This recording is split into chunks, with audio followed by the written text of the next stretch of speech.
फक्त ₹1 कँडीने अवघ्या 8 महिन्यात असा विक्रम केला जो मोठ्या कंपन्यांना जमला नव्हता. पण नेमकं कसं? 2015 साली डी-एस ग्रुपचे व्हाईस चेअरमन राजीव कुमार यांनी एक छोटीशी गोष्ट लक्षात घेतली. भारतात लोकांना कच्च्या कैरीवर मसाला लावून खायला प्रचंड आवडतं आणि इथूनच जन्म झाला पल्स कँडीचा. त्या काळात बाजारातील जवळपास 86% कँडी फक्त 50 पैशांना मिळायची. पण डी-एस ग्रुपने थेट ₹1 कँडी आणली.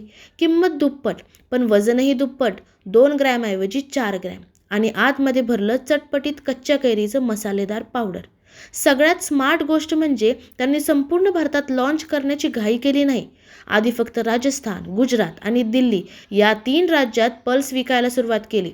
लोकांचा प्रतिसाद पाहिला, चुका सुधारल्या आणि मगच देशभर लॉन्च केलं. विशेष म्हणजे या कँडीसाठी कंपनीने जाहिरातीवर ₹1ही खर्च केला नाही. आणि त्यानंतर जे घडलं ते थक्क करणारं होतं. अवघ्या 8 महिन्यात पल्सने 100 कोटी रुपयांची विक्री केली. आज ही कँडी 35 लाखांहून अधिक दुकानांमध्ये मिळते आणि दररोज जवळपास 2 कोटी पल्स कँडी विकल्या जातात. एका छोट्याशा निरीक्षणातून जन्मलेली कल्पना आणि त्यातून उभा राहिलेला हजारो कोटींचा बिझनेस. अशाच भन्नाट बिझनेस स्टोरीजसाठी सबस्क्राईब करा ब्रँडची गोष्ट.